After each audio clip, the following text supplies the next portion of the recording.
That's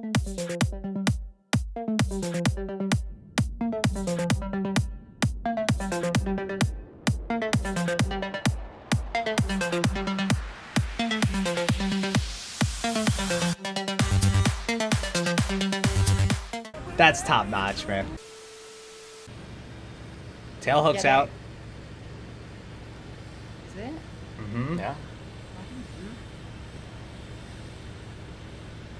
Oh shit, it is. Ooh. Fuck. Got it. First try. Oh, that was hot. Insane. That was hot. What's going on, guys? It's ya boy, and today we're going to be talking about the T2, the Mitsubishi T2, a brand new top-tier supersonic jet that has the crown currently for the top speed record. Now, a lot of people, I've seen some videos surfacing up that the T2 is going to break War Thunder, so I figured I'd hop on the bandwagon, get a nice clickbait video out there, and talk to you guys about my opinions on the T2. While it is a very powerful jet, don't get me wrong. I'm not going to say it is not a powerful jet.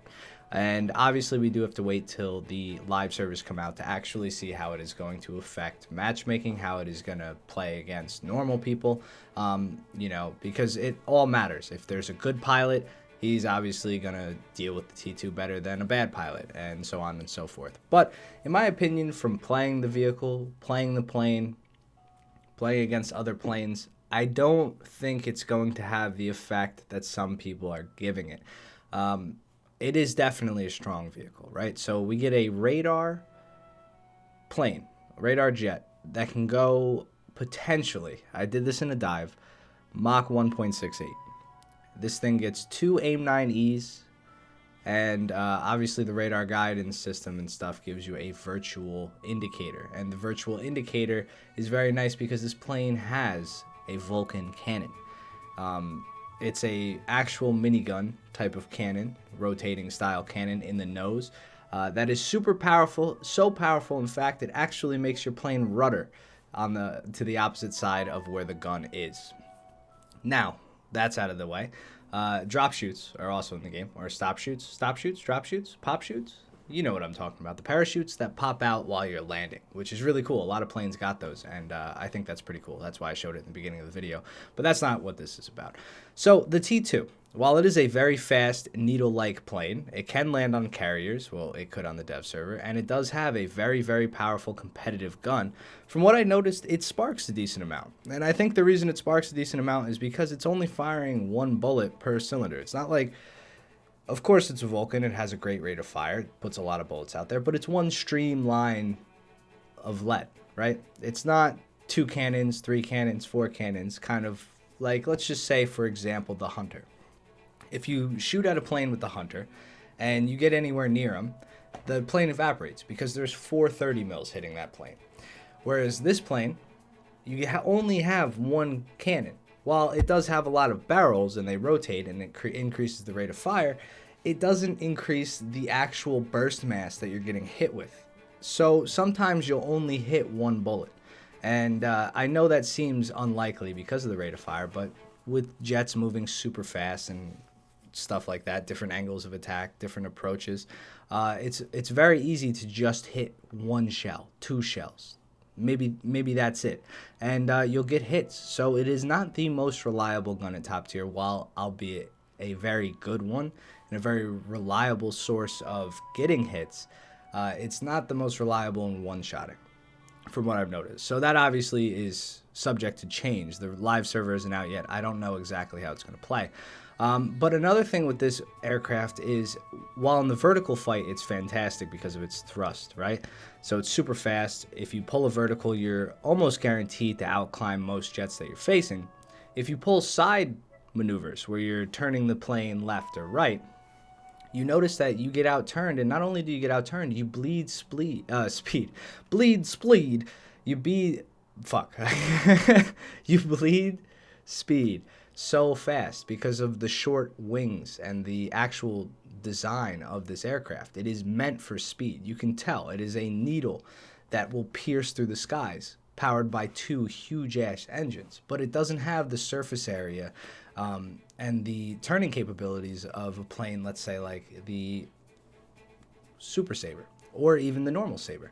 So when you're fighting a plane like this, and you pull it into sideways turns, it's going to have to go into the vertical every time. Now, what this leads as an issue is if you're always going into the vertical and you're not really paying too much attention, other jet players can poach you.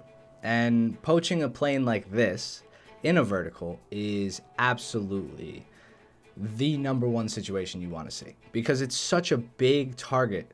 Even from the side on, it is so fat in the middle, like, because the actual plane itself is a fat square.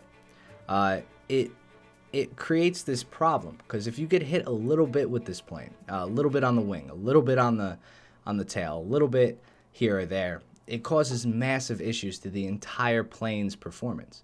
Now, on top of that, this plane doesn't use conventional ailerons. It uses flap ailerons, similar to what we see on the Cougar, right? So the flaps actually pop up. The ailerons pop up on each wing. They're not actually connected to the wing. They're not fins. Now, this makes it easier to kill. Easier to disable this, because if you're in a normal plane, let's say that has wing ailerons, normal ailerons, let's just say this Sabre, right? If you get hit in the wing root, while it will cause issues for your plane, your aileron technically isn't damaged. While as in this plane, if you get hit in the wing root, it will almost always, from what I found out, knock out your aileron completely. So when you don't have an aileron, this plane performs a little different than other jets, from what I've found. While you can still fly it, you can't engage any targets. It will not let you engage any targets whatsoever. It is extremely tough to turn, extremely tough to maneuver, and fly back. And you're just going to want to leave and go back to base. So basically what you get is a glass cannon of an aircraft. And that's how I feel about this. I think there are a couple planes in this game that can kind of take hits better than others. This plane is not one of those planes that can tank a shot or two at this tier.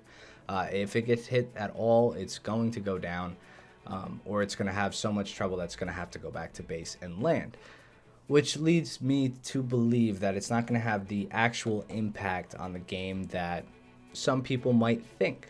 Now, I do like the fact that you can carrier land this thing. I don't know if it's necessarily intended, but because of the hook, which was apparently meant for ground, the actual runways had ropes across them, or wires that it would pick up, because this plane did go so fast it was hard to land, and hence why it has a drag chute. It actually means that you can land on carriers, which is nice, because since it's a Japanese top tier fighter, you're probably going to get Japanese maps, and if you get Japanese maps, you're going to get carrier landing only maps. It's inevitable. So having that as a safety net or a backup is nice. But overall, I don't think that this plane is going to affect matchmaking the way some people lead to believe. I don't think it's going to be as powerful as people lead to believe. Speed is not the only thing that you want when you're looking for a plane. You want some other things too, like maneuverability, survivability, roll rate, and that's another interesting topic actually to touch on, is the roll rate of this plane. So since the wings are mounted at the top of the fuselage, it rolls kind of heavy on top. So it doesn't really get you gun in position the way you would think. So it's going to require some skill and a little bit of learning and getting used to fly this plane. Now, once it's mastered, who knows? I mean, if somebody masters this plane, it might just be the best thing since canned milk and nickel beer. But to my knowledge, I don't think it's going to break the game. I don't think it's so good that nothing can touch it.